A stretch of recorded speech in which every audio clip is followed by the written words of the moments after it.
Thank you for coming. This is great. And we have Shawn Boyd with us and his wife, Laura, and his children, Savannah, Donovan, and Brooklyn. Hard for me to remember. But his family's not here with him, but they're back in North Carolina, right? And we met the Boyds probably more than 10 years ago, and they came to present the ministry with Trans World Radio. And then after some time, then they were able to get their support and go to Austria first, I think, and then transfer to Cyprus. And now he has a different position with the TWR back at headquarters in North Carolina. And so he'll tell us all about that and try to help us remember, since he hasn't been able to come back for quite a few years. So he has a lot to update us on. And we've been praying for them for this whole time, and glad you're here.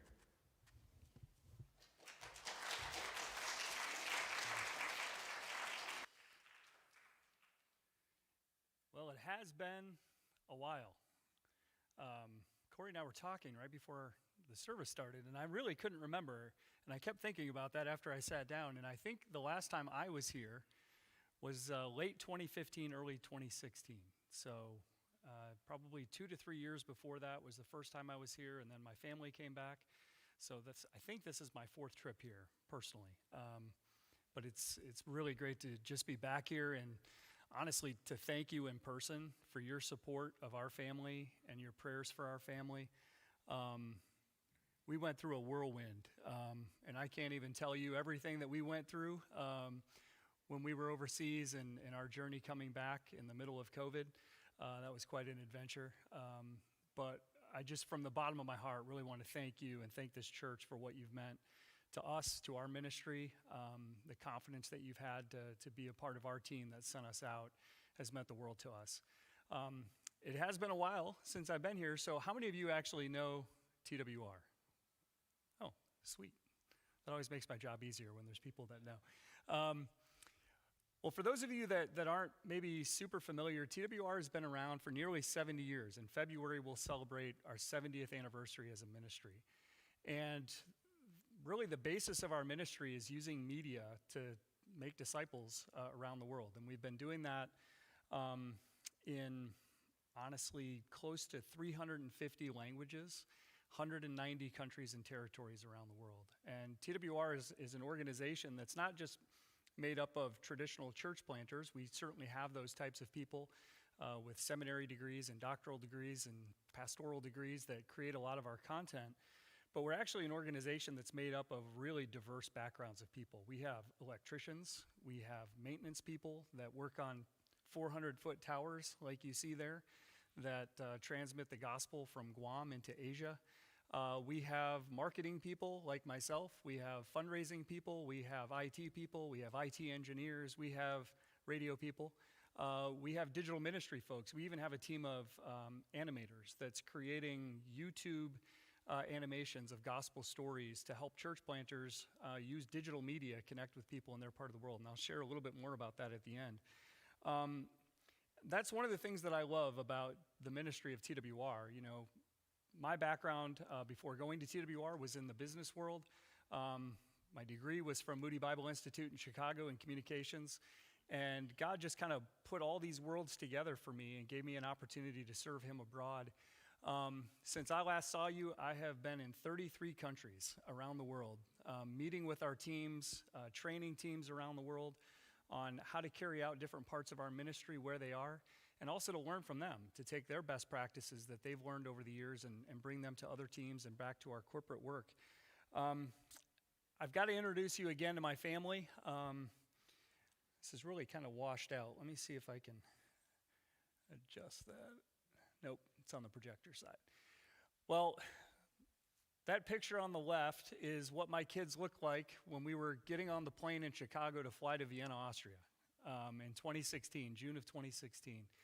And the picture on the right was taken, I think, last fall, so they already look different than that. But my oldest daughter in the middle, Savannah, she's 17. She's finishing her junior year of high school right now. So we're busy with all kinds of stuff that I'm sure some of you in the room can relate to, getting ready for college visits and applications and everything next year. My son on the right, he's 14, Donovan.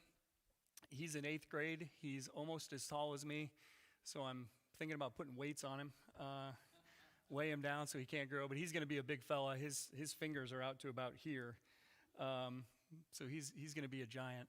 And then our youngest, Brooklyn, she's 12. She just started middle school this year. Middle school girls, what an adventure. I cannot wait for that to be over for the second time.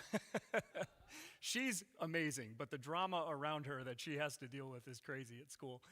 And then my wife, Laura, we have been married almost 24 years. It'll be 24 years in July.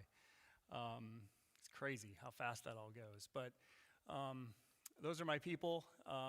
They couldn't be here. As you know, it's getting really expensive to travel these days. And with all their school schedules and my wife's work schedule, it's really hard to pop away for the weekend. So they sent me on their behalf. I apologize, you only get me. They're way more fun. You can't see the globe, I don't think, the map that's behind those dots, but I want to I want to tell you a little bit about what that journey was like for us. At the end of 2015, we left Illinois and went down to Southern California. A large church down there had invited us to kind of come out, get to know us. My wife's family and her sister were part of that church. And so we knew we were getting kind of close to the end of our support raising, and we took a huge leap of faith. Both quit working, went out to Southern California and prayed that the Lord would finish our support, and he did that incredibly in about 7 months. We went from California to Illinois for about 4 weeks, and then from there on to Austria. 9 months after we got to Vienna. So anybody lived cross-culturally? A few of you. 9 months landing in a new culture, learning the language, learning the culture, just learning that way of life is a very short period of time. You're not really comfortable yet. Well, we had been in Vienna 9 months when we found out that TWR was going to close our Vienna office, and they were asking us to be a part of the team that opened the new Cyprus office in the Eastern Mediterranean. That was the hardest thing I've ever had to do as a parent, was to come home and tell my wife and kids, we've been looking forward to coming here for a long time, but we're about to have to leave. But God was really, really great to us through that, and leaving Austria was very, very hard, especially for our children, for my wife. They had an amazing community there, both with our church and with the Christian school that they attended. And we moved to Cyprus, and most people don't know a lot about Cyprus, but it's an island in the Mediterranean, south of Turkey, about 100 miles from Syria and Lebanon and Israel. Has a very complex culture, a very complex history, and it is very, very difficult to get to know people in that culture. And so we went from the most ideal situation in terms of my wife and kids just having a lot of support to going to a place where we didn't have a lot of support. The ministry hadn't been there for 25 years like we had been in Vienna. And it was challenging. There were a lot of things that we had to work through, especially with our kids. They were coming home from school and saying, my teacher knows less than I do about this topic. That was a pretty big wake-up call that we needed to think about plan B.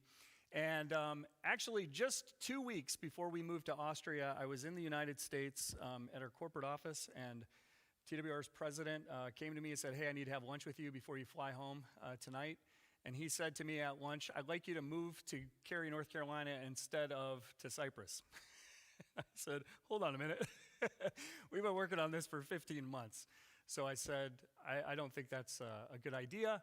But when our family began to struggle in Cyprus, I talked to my boss and I said, hey, is that offer still on the table? Because I think that would be the best thing for our family to do. And so we ended up leaving Cyprus in 2018. I accepted that transfer in late January. COVID broke out in Europe the end of February. And in March, we were in lockdown, and I didn't leave my house for 53 days. And we had this little window of time where we were able to have movers come in, pack up the container, and fly out through Germany back to the U.S., and that whole island shut down again. It was remarkable how many different ways God opened and closed things for us as a family to be able to get to where we needed to be in the U.S. And we've been there since the end of June 2020, almost 3 years already. That's really hard to believe. So that's kind of the journey we had. It was spectacularly whirlwindish. if you can imagine switching cultures that many times and then dealing with COVID on top of it. But that schedule right there is the reason why we haven't been able to really travel and come back and share updates about our ministry with churches like this that have been supporting us, because every 2 years we were going somewhere new, and then with COVID, as you all know, it just shut the world down for a while. But we're very, very happy that things have been improving. Things have been much better and much more stable in our lives, and probably in yours as COVID has calmed down. But I want to share this verse, John 12:26. If anyone serves me, he must follow me. And if you think about just that one map, one family, the adventure that we've had, your story and your adventure, one of the things that can be difficult sometimes in our faith is, where do you want me to follow you? How's it going to go? Is it going to be easy? Is it going to be hard? And I can stand here and I can tell you that the truth of the second part of that verse rings so true. Where I am, there my servant will be also. The most important place that we can be in our lives is in the center of God's will, no matter what is happening around us. It's really, really important that we have that stability and that truth in our lives.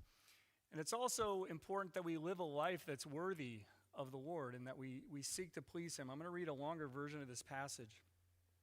Ask God to fill you with the knowledge of His will through all the wisdom and understanding that the Spirit gives, so that you may please Him in every way.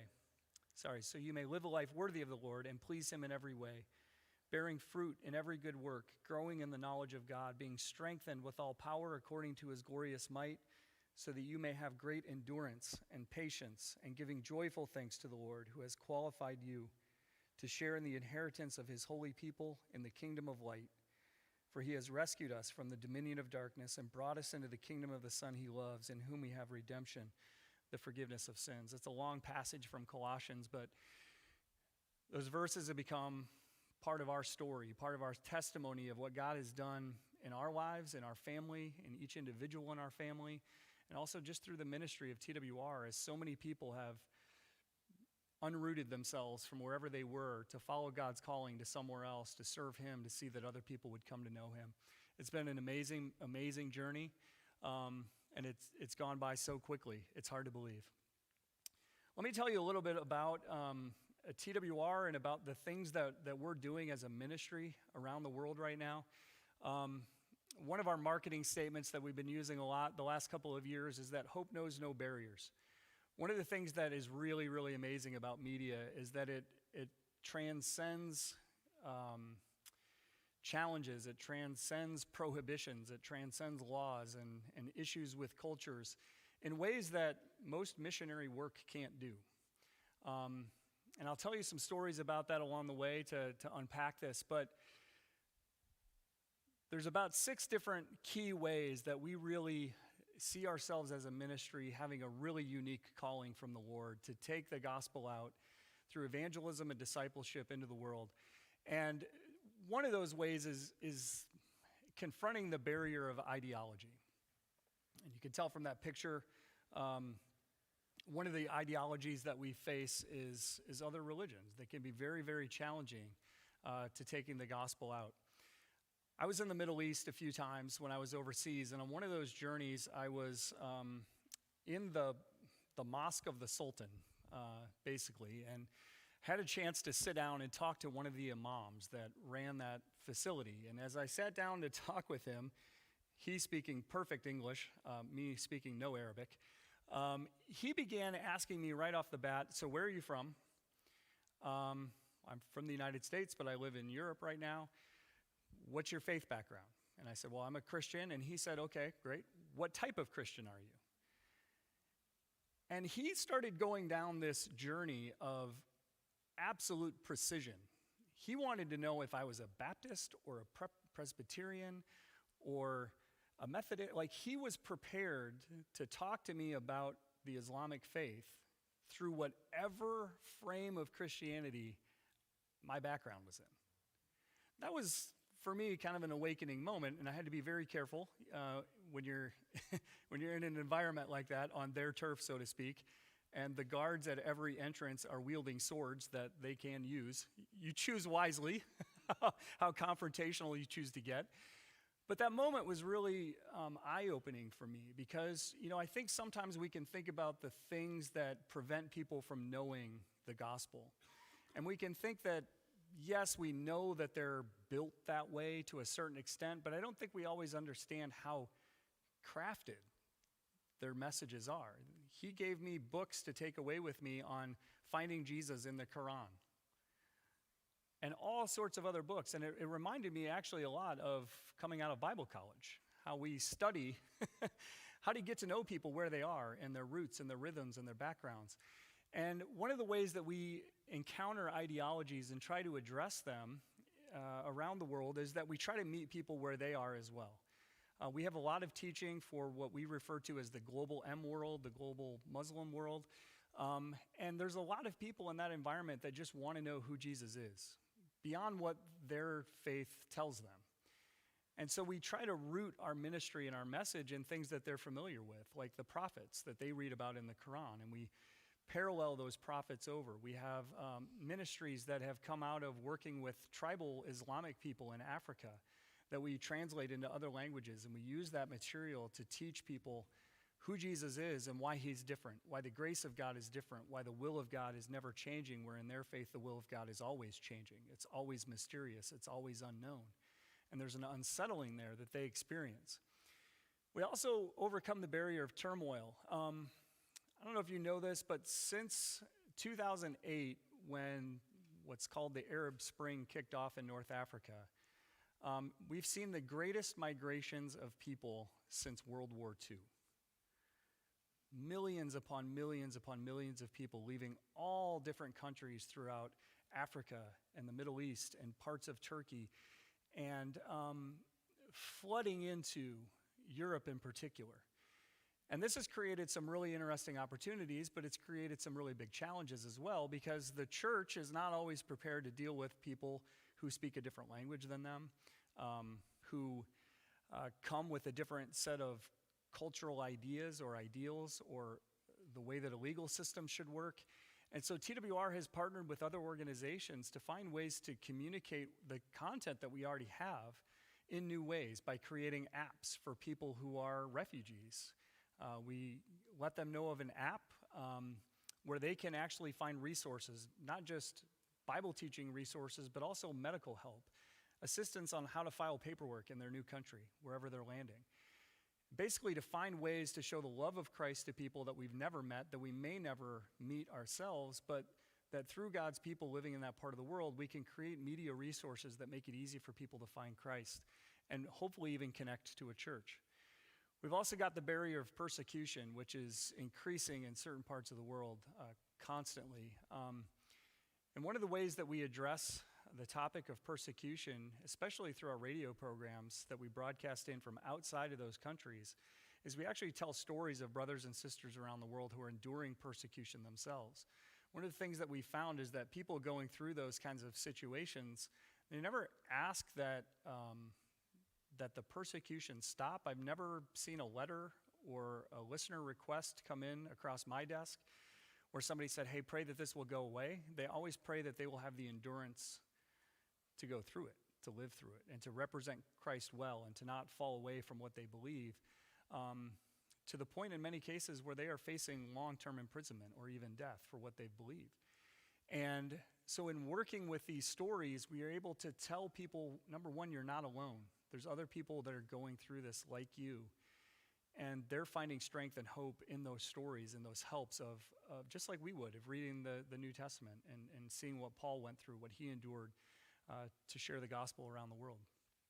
We've also got the topic of brokenness, and TWR has a few what we call integrated ministries. They're kind of subsidiary ministries, and one of those is called TWR Women of Hope, and our Women of Hope ministry is massive around the world, and it's not just media, it's also lots and lots and lots of groups of women that get together online or in person to pray, to do Bible studies together.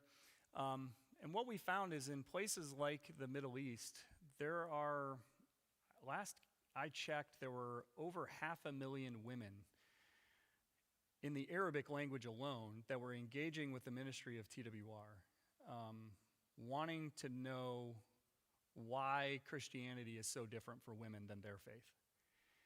And that simple question presents all these different pathways to the point where actually we have a ministry, they have a ministry called Hidden Treasures, where they work with organizations that go into red light districts all around the world, in Bangkok, in Europe, and they try and find women who are caught in very, very challenging situations to share the hope of the gospel with them in the midst of their brokenness and their sense of hopelessness. And there's really amazing stories that come out of those environments. But one of the ways that we can reach those people is that we give them SD cards that they can stick into their phone. And in the privacy of their room, or riding the train or riding the bus, they can listen to that content and find hope that they've never heard before, and resources for how to get out of the situation that they found themselves in. We've also got the barrier of accessibility. This one is changing so fast. Have you heard that U.S. automakers are thinking about taking AM radios out of cars? Think about the implications of something like that just from news radio and sports radio and Christian radio in this country. But when you think about how that affects all different parts of the world and just radio sets that are built and used, we're constantly finding ourselves having to get out in front of those kinds of changes and figure out how will we do ministry, how will we help other people do ministry.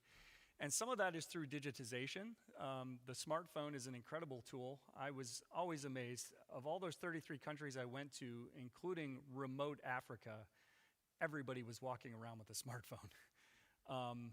Everybody is tapped in at some level to resources that in many ways and in many countries are not blocked. They're open, they're available to them. There are situations where the internet is filtered, it's blocked, it's more of an intranet than an internet. But we have amazing people, including in places like Afghanistan, if you can believe that, even right now, today, who are going door to door trying to do follow-up ministry with people who are listening to the radio, who are using a VPN to get resources on their phone. Christian content, books of the Bible, the women's program that I talked about. We find ways to get that stuff into people all around the world, and it's really remarkable the ways that can happen. One quick story on that. One of the most amazing things that I've heard about was a man named Carlos, who was actually a drug manufacturer. He was a cocaine maker in the mountains of Colombia. He was so high up in the organization that he himself had 40 bodyguards. And one day, those 40 bodyguards, he had to send to another field to do something, and so he went out and was trying to cut down some brush to open up a new area, and he sliced himself in the leg with his machete pretty badly.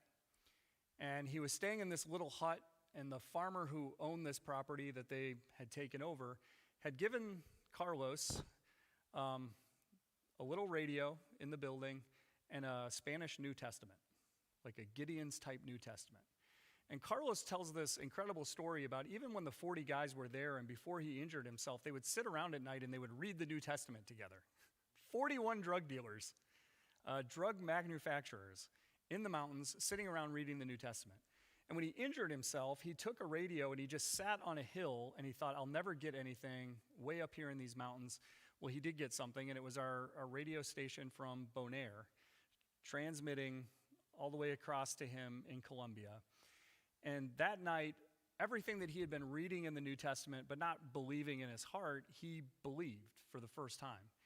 And the next day, when he woke up, he took gasoline, because he was there by himself, and he lit the whole operation on fire. And in his words, he says, and just like that, I was done with it.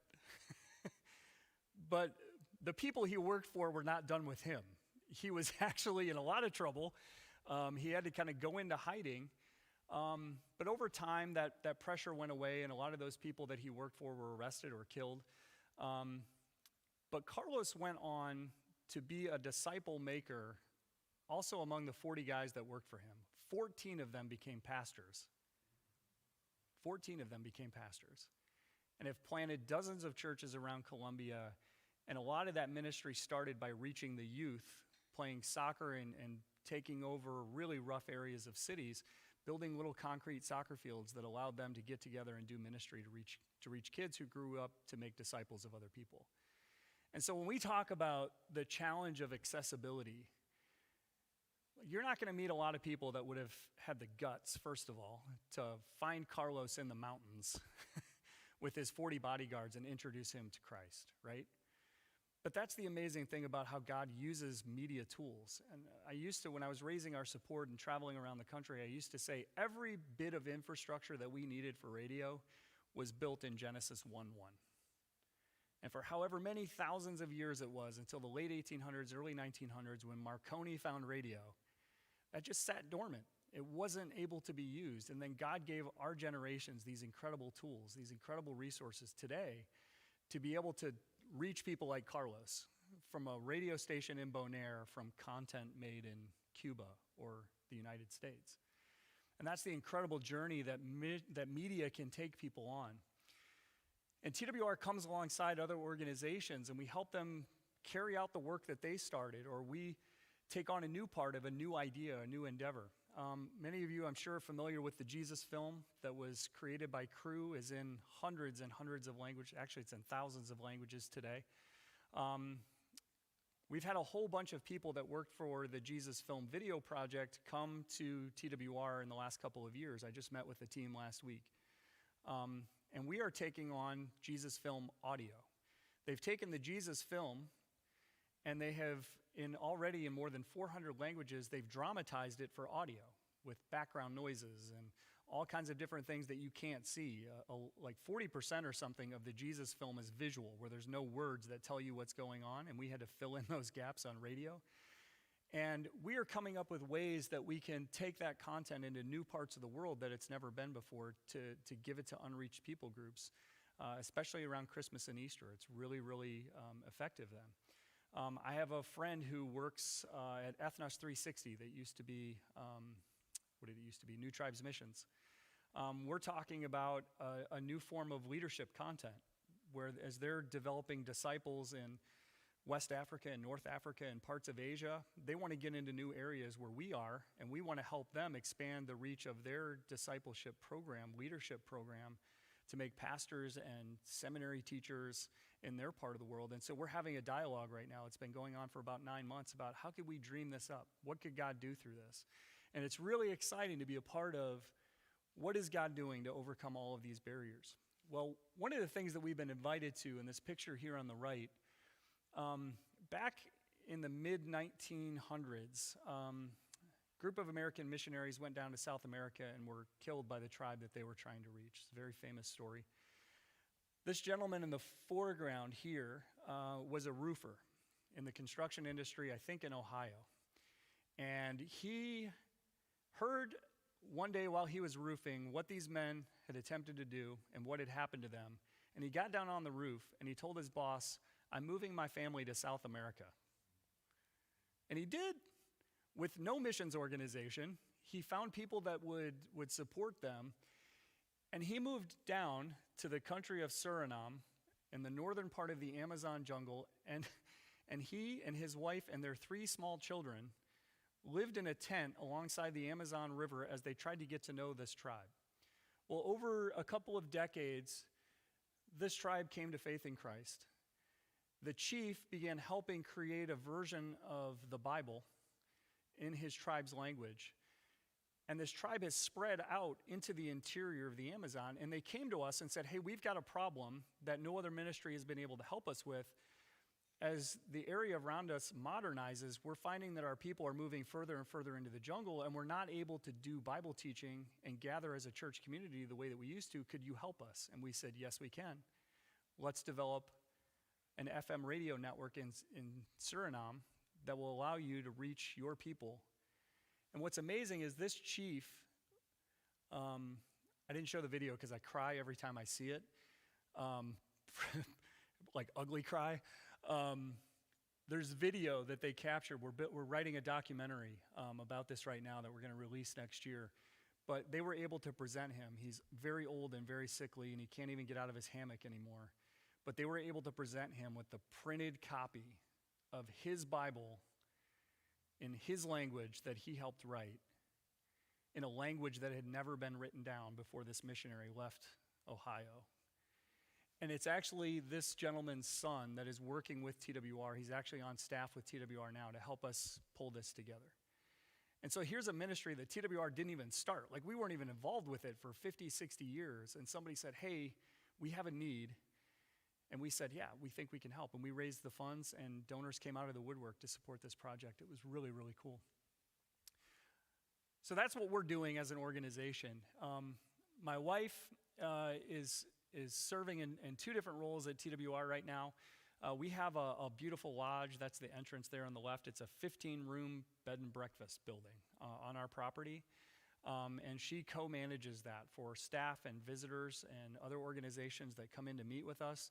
To give you an idea of how many people do that, they average about 400 stays a month.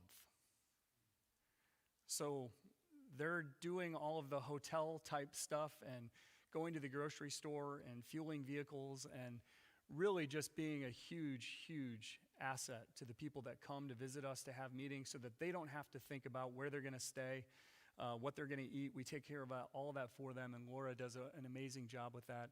And she also helps in our shipping and receiving area, helping send transmitter equipment to far parts of the world like Guam. If you need to send like a 200-pound motor in a wood crate through an air freight company, that is not an easy thing to do. And so it's really a critical role that she serves in. Corey mentioned it, but my role has changed a little bit since we were overseas. Now that we're back in the United States at our corporate office, I really am kind of a marketing and communications and digital fundraising strategist. I work with a lot of our executives on coming up with ways to fulfill ministry vision. They have an idea, they have a goal, and we need to bring people alongside of that vision, whether it's to donate to it or to come and serve in a role, or to connect with people around the world that maybe we have a gap in translation or something like that. And that is a really fun role for me. And recently I've also started working on project management for Mission 66. Mission 66 is a 613 episode Bible teaching program that teaches from Genesis to Revelation for people from a non-Christian background, a secular background. And the amazing thing to me about this is that this content is coming out of the global south. What do you think the percentage is of Christianity today in the global north versus the global south? In 1900, it was about 80%, roughly, was in the global north. 68% of Christianity today is in the global south. It's in Africa, it's in Latin America, and it's in Asia. And that's really, I think, a great indication of the work that the West in many ways has done for 200 years to take the gospel from Europe and America into those parts of the world. But what we're beginning to see is that actually the people in the global south are some of the most important voices in Christianity today, and most able to share and to teach the Word of God to people in ways that, for some reason, there's a disconnect from a lot of Bible teachers in Europe and the United States. And I think there's probably a lot of reasons for that. Our affluence is certainly a part of that. But people coming to faith in Christ from these parts of the world, he's from Brazil, they just have an incredible way of sharing the gospel that is so uplifting and is so fresh. And so we're excited to come alongside and take this Mission 66 project and expand it into the top 10 languages in the world, and give people the opportunity to really know the full teaching of the Bible in ways that they've traditionally not had access to in some of those languages. It's already in Portuguese in South America. It's already been airing in Mandarin in China. We're trying to continue the Japanese production. Japan is the second largest unreached people group in the world today. Second largest unreached people group in the world today. It's really hard to do ministry there. But since the tsunami happened in 2011, the gospel has just been really taking root there. One of the things that I'm most excited about, and I'm about to close with this video, is I mentioned at the beginning our animation team. It's called TWR Motion. And this animation team has been just doing an incredible job over the last 4 or 5 years. They started with a project called Share the Story, which was a collaboration with church planners from other organizations like Pioneers, who had this need to get into using YouTube to reach people in parts of the world where they are illiterate. Because what they were finding was illiterate people are in love with YouTube because they can go there and they can be fed content that they couldn't otherwise get in other platforms in previous ways. Most of the internet was you had to go out and read stuff, right? But YouTube changed the dynamics there. And they created this amazing project. In 20 episodes, they tell 20 of the most important stories of God's redemption from Genesis to Revelation for a Muslim context, was the Share the Story project. And they saw so much success with that that they've decided to turn their attention now to a similar project, but that's built for people from a Buddhist background, which is a huge part of the world. I think Buddhism is the third largest religious group in the world today. But all of the art had to be different. The stories they tell have to be changed, because to tell the story to the Buddhist world, you have to talk about it from the perspective of the suffering servant of Christ. Buddhism is about suffering, whereas Islam is about will. It's about knowing the will of God, trying to achieve favor in the sight of God. And so the ideas of sacrifice were still a major part of the Islamic teaching. And so we had to really shift gears and figure out a new way to do this. And I just want to play for you a video to close out my time here. If you want to ask me some questions afterward, I'm happy to do that. But I just want to give you some insights into what this process is like for us, because it's a really, really unique way that we're reaching people around the world today.